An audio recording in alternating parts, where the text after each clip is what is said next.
Oh, tennis parents, why are you so difficult to deal?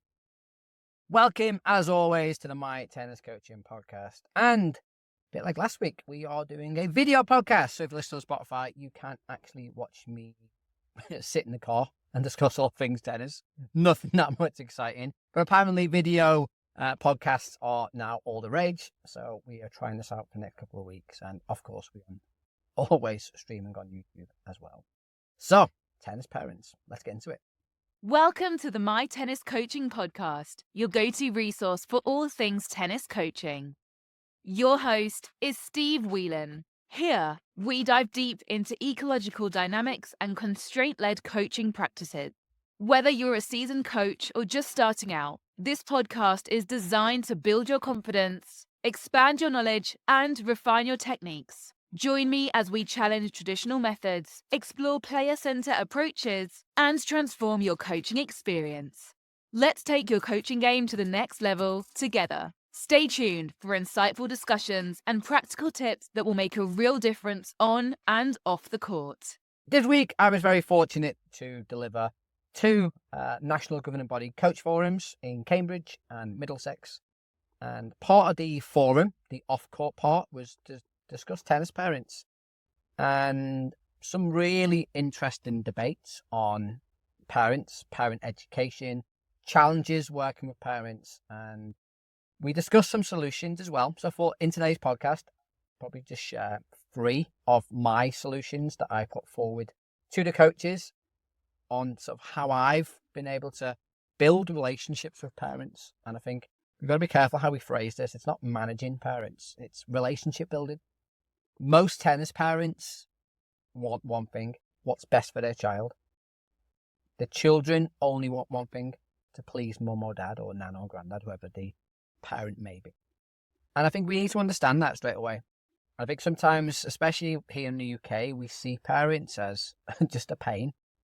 We just see them as the bank. They just pay the bills. They just bring the kid to the session and take the kid away. And they're much more important than that. The most important voice in a child's life is the parents. And sometimes when we have a rocky relationship with a parent, if a parent is not backing up our messaging or they're saying something counterproductive to our messaging, it brings a lot of conflict in the fire as well, because they want to listen to us because they see us as tennis authority, but they want to listen to the parents as well. So it's really important that we're all singing from the same hymn sheet when working with parents. And the first thing I'd probably just suggest is just communication. Relationship, no matter what type of relationship, whether it be a marriage, whether it be a boyfriend-girlfriend type of relationship or just a friendship, it breaks down if there's no communication.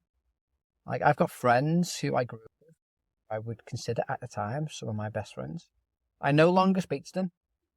So there's no communication there, therefore there's no relationship there. They're not my friends no more. My best friend and my best friends, who I still are in contact with, there's the word, contact. There's constant communication with my friendships. And same with like any other relationship, you've got to communicate. I understand that tennis coaches find it difficult to communicate with parents just because of the nature of the job. We see so many players per week. Like, if you think about your tennis program, my most successful tennis program had over 250 players on it. That's a lot of players. That's a lot of parents. Like, how am I meant to communicate with those parents all the time? We also think about the nature of lessons. Lessons generally will run 45 minutes to an hour. Once one lesson finishes, the next lesson starts. Therefore, you're constantly just churning over players and you don't have a lot of contact time with parents. And some clubs are pretty good with things like newsletters and emails and websites and stuff like that. But you have to understand that we are in 2024 now. The modern world is pretty quick. Email open rates are less than 50%. 50% is a good email open rate. So your messaging a lot of the time gets lost. And things like reports, end of term reports, which we'll touch upon a little bit today, like those things take a lot of time. Imagine writing reports to 250 players. So time is an issue. So tip number 1 for tennis coaches: if you're running an hour session, just run 50 minutes. or 55 minutes. And make it quite clear to parents that the session is an hour, but the last 5 or 10 minutes is a debrief time or an opportunity for the parents to come on and ask questions. And I've done this quite successfully now at the vast majority of my tennis clubs. We used to call it the 5-minute rule. So lessons were 55 minutes, and the last 5 minutes, parents were invited to come on, sign the kids out or pick the kids up, but they had that time to ask questions as well. And what I found was parents respected that time. And it was made pretty clear, if it's a quick question that will take 30, 60 seconds to answer, then that's a perfect time. If you need a bit more time, then you can book in a meeting. But that time at the end is key. And that's when I would sort of do a debrief to the parents of what we worked on that week, what we found, what we explored, what success we had and what challenges we had. And I'll get the players to feedback as well. And the players, rather than saying, well, Steve did this well and Steve didn't do that well, the players would feedback what they believed they did well and what they believed they could do a little bit better. So that time at the end is so important because, again, it just gives the opportunity for communication. And that's much more impactful than an email or a WhatsApp message saying this is what we did today and this is what we worked on. Again, it's a bit more personal because people want that interaction. It's relationship building. So that's tip number 1. Build in some time within your lessons to allow parents on court and ask questions and maybe bring some challenge to some of the stuff they're seeing, because then you can explain why you're doing the crazy constraint-led games. So that's number 1. Number 2 is messaging. So emails and text messages. And we are now, as tennis coaches, stuck on our phones. We're sending WhatsApp messages. We're sending text messages.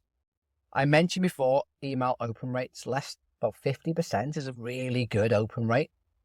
So less than half your players will be opening your emails. So you spend hours and hours writing these email reports or these email syllabuses. And the vast majority of parents, 1, they haven't got time to consume the information. 2, they may not actually fully appreciate or understand the information either. So they may not see it or they may not understand it. And it's quite cold as well. There's lots of research done now within social media advertising. If you put a status up and it's text-based, not many people will stop and read it. If you put a picture up, a few more people will look at the picture, but may not notice the text at the top. If you put a video on, you're more likely to stop the scroll, as they say on social media. You're more likely to get attention and people are more likely to watch it. So my second tip here is use more video. A bit like what I'm doing to you now. What's stopping you recording a little video and posting it online and posting it on YouTube with a link? And you don't have to publish it publicly. You can make it unlisted and you can just send a link to your parents. And it could just be a breakdown of what you've done that time. And you may bring out some success stories, some challenges, and what the plans are going forward. What's stopping you sending a WhatsApp message? So we've all got WhatsApp community groups. Why not jump on a community group and say, hi parents, this is what we did today, and this is what we're looking at, and these are the challenges, these are the successes.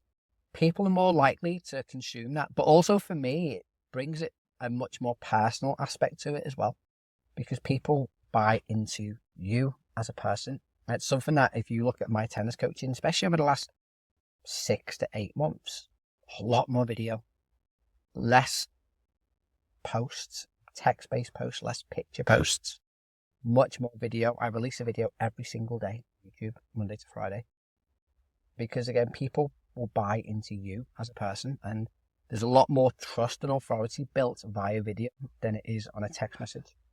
So it doesn't take that long to send a little WhatsApp message or a text message, a video message on WhatsApp to your parents and just say, hey Steve, this is what we did today. Little Steve was great. He been working on problem solving when playing at the back of the court. He really found great success by moving his opponent.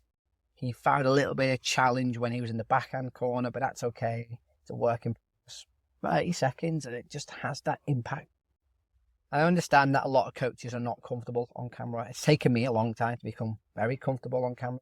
This will be a complete one shot podcast. I'm not going to edit this podcast because I'm now in a position where I can just talk to the camera quite organically. I don't have to edit it, and you won't see as many of the silly mistakes that I generally sometimes make making YouTube videos. That's a bit more. So it's a bit more natural, and that's why I like the YouTube videos as well, because it is a natural video. I don't like editing as much on YouTube. I want it to be natural. I know that hurts my engagement a little bit as well because of attention spans. I want natural sort of feedback to the players as well. So my second tip is video. Use more video within your feedback to parents. Even if you haven't got time, like there's no excuse not to just film a 30-second video, stick it out on the WhatsApp group. Third and final four is reporting. So a big common thread this was with reporting, coaching, seeing the importance of reports. It allows parents to see what they've worked on. It shows progress, shows a return on investment. I completely agree. And it shows what happens next. How do they get to the next level? The downsides of reporting, time. I mentioned before, if you've got a program of 250 people, writing report is tough. And what will happen after report 5 or 6, you'll just stop going very generic because you'll get tired and you'll just put generic stuff in there just because you want to get through the reports. My challenge on reports is twofold. Number one, it's a snapshot in time.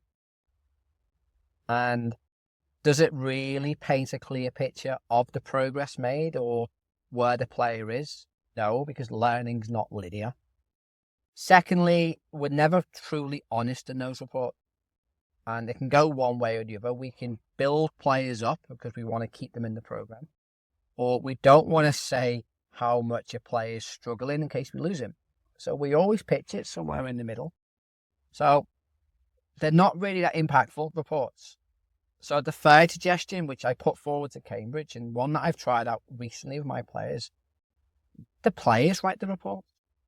Why has it got to be us as coaches who write it? Why do we have to be the authority and the judge, jury, and not so executioner? But why do we have to write the reports? So what I suggest to the coaches in Cambridge and what I've been doing with my players recently is just at the end of the term, and I'll do it next week before half time with my players, to say, okay, can you write me a little story on the past few weeks?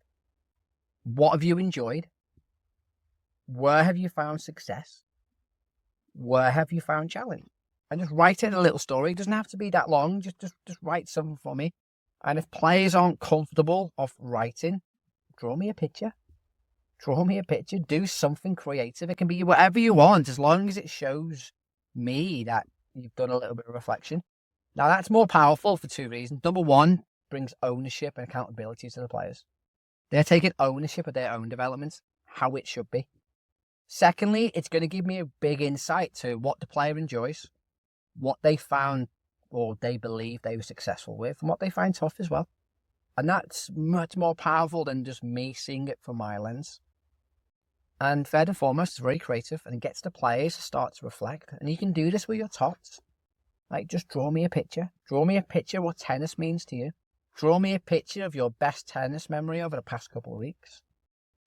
You can get as creative and stuff, and with the older ones, you may have to prompt them a little bit as well. And yes, there's going to be a little bit of making stuff up, and they're going to sort of say they're really good at certain things and possibly find them challenging, but that's okay. And that's really more impactful, and then the parents can see that as well. And you may prompt it and say, well, this term we've worked on confidence when serving. So you may give them a prompt and sort of how to write it out. You may give them some questions maybe to write in and around it as well. And that's where you can tailor it around. But that's the third. I think the third thing I'd recommend the players do some reporting as well. So 3 things that you can do today to improve your relationship with parents. Number 1, give them some time. Let them have some time. And I like the idea at the end of the session because it's fresh. It's not jumping into anyone else's time. So you're not rolling into the next, or you're not giving the parents time outside of your lesson time. So that last 5-10 minutes is absolutely key. Secondly, use video more. Use video. It takes a couple of seconds to film a little video, ping it on a WhatsApp, put a video on YouTube, send a link out, makes it more personal, makes it higher in value, makes people think you take an interest in them, and that's huge in any business. And third and foremost, reporting is important because it gives players an idea, a snapshot, a little bit of goal setting, but let the players do it. Let the players come up with the ideas of where they believe they've had success, what they've enjoyed, and where they need to improve. I've got a couple more forums coming up. I'm in Portsmouth next week, home forum the week after in Batchwood. Then I've got Heston, and then I've got Bedfordshire as well. So I've got four forums to go. So I'm interested to get some more insights from tennis coaches in terms of the challenges and when working with parents. Obviously, our feedback onto the podcast and the YouTube channel, my findings. As always, please check out mytenniscoaching.com. We have a brand new coaching course releasing on the 1st of November. From drills to skills, it's going to help you bridge the gap from the practice court to the match court by using constraint-led coaching. I'm going to give you an introduction into constraint-led coaching, what constraints really are and what they're not. Lots of video opportunities to see constraints in action. There's going to be opportunities for you to take action and bring constraint-led coaching onto your court in the evenings after watching the webinars, and there's some peer-to-peer learning as well. Check out the link in the description now where you can get some early access and 50% off at the time of recording. And yeah, we're trying to bring more constraint-led coaching into your coaching programs, make more and better players, therefore making you a more successful tennis coach. Watch the video on the screen now. Check out mytenniscoaching.com. And until next week's video podcast, have a great week and build those relationships up with the parents. Thank you for tuning in to the My Tennis Coaching Podcast. If you enjoyed today's episode, be sure to subscribe so you never miss an update. Your support helps us bring more insightful discussions and valuable tips to enhancing your coaching journey. Don't forget to follow us on Instagram at My Tennis Coaching for daily inspiration, coaching advice, and behind-the-scenes content. Stay connected, stay inspired, and keep pushing the boundaries of your coaching skills. Until next time, keep fostering growth, innovation, and excellence on and off the court.